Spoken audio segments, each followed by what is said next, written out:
So what do I mean by non-traditional martial arts? What does that refer to? What is non-traditional? Well, it's not so much a traditional style versus a more modern approach. It's not that. Rather, it's the context of the student. So I, for example, am a non-traditional pre-med student, right? So my path to get to this point of discerning the desire and the aspiration to go into medicine, to be a doctor, was not what would be called the typical, standard, traditional path. And that's the case for many people. Or you think of older individuals who go back to school, maybe they didn't have the chance for whatever reason when they were younger, the typical college age, and then they went back later on.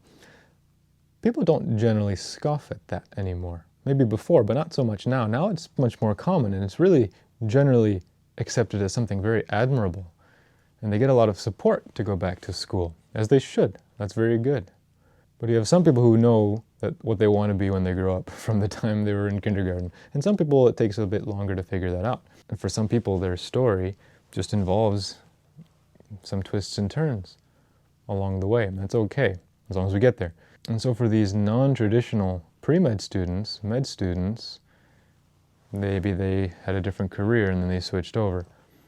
And so then for the martial arts, well, not everybody has access to what would be the ideal or typical or standard or traditional approach to training, where I would go Tuesdays and Thursdays at 6 every week consistently without any variation and be in a school in person with lots of other people, with instructors and equipment and all that.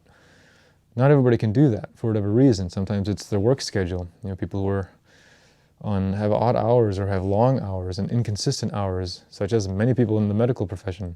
A lot of our first responders, lawyers, people who travel a lot for work. Maybe they're not home most of the time during the week.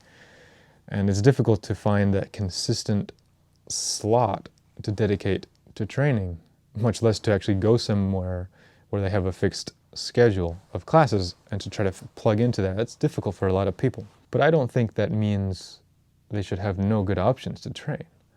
Or maybe financially it would be difficult for all the members of the family, all those who want to get involved. And so it's just easier for no one to do it. Maybe geography, maybe there are no schools around where you live. Or maybe the schools around you aren't a good fit. Either the style is not what you're looking for, or the culture of that school, maybe they're a bunch of bullies, that's not good.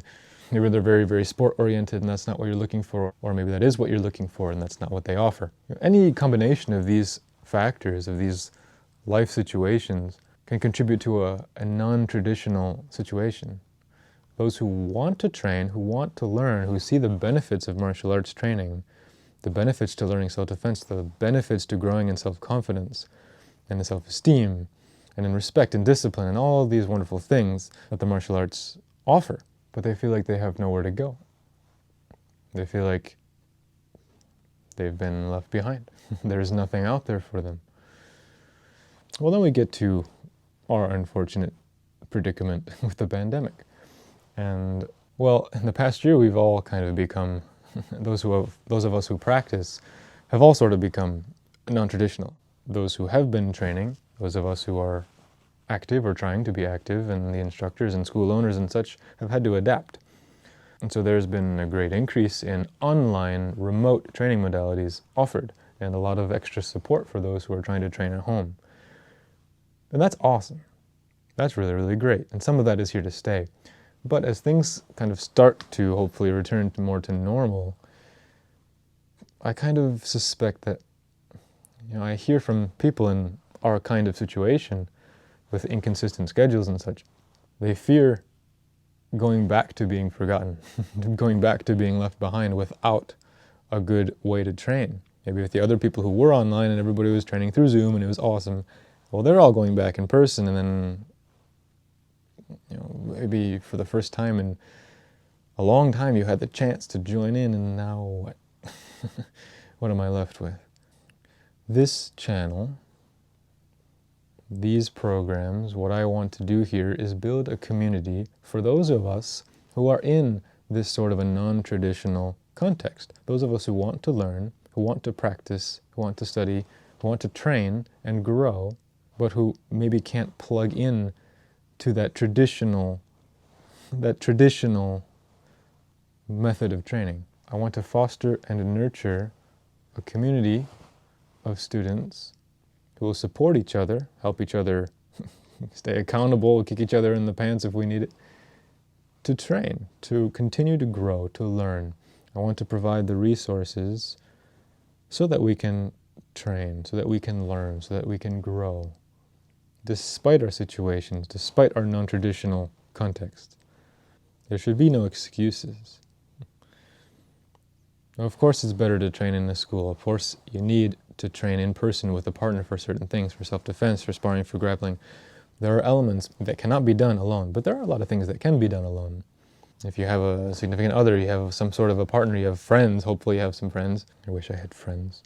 Family members, someone to train with, then we can get this done. Then we can learn. Or maybe all we needed is someone to show us the way. Well, let's do it. So from one non-traditional student to another, we're not alone. I'm a non-traditional pre-med student, yes, hopefully med student one day, and then hopefully a doctor one day. Non-traditional on the path to get there, but that's okay. It doesn't negate, it doesn't minimize, it doesn't diminish anything, any of the genuineness or legitimacy of the path. It's just a different route. And so whatever your context is, whatever your situation is, if you want to train, then let's train. Then let's do this. Let me know what your questions are, your concerns, your fears, maybe your situations, if you're comfortable sharing them, different kinds of needs that you might have, different questions, and we'll figure this out together. We know what your hopes are, your desires are. Who's training? Who do you have as a partner? You're going to go out and find somebody so you can train together, because it's a lot easier to stay on track if you have somebody to help you stay accountable. And of course, for those of us who maybe already do have some sort of a traditional training regimen, you have a studio, have some sort of a school, and you do train regularly in person, that's great. But if you're as enthusiastic as I am, then you want more. You want to train. The training has to be beyond the school. It has to be at home too, just to reinforce what we're learning.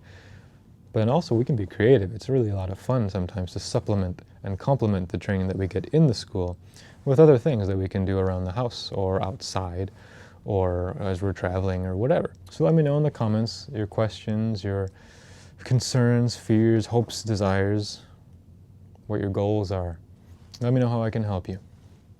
There are many videos to come on lots of different topics. I'll have some different conceptual ones, and I'll have instructional ones, and I'll have some kinds of like live Q&A type things and things on Zoom, and all of that to come soon.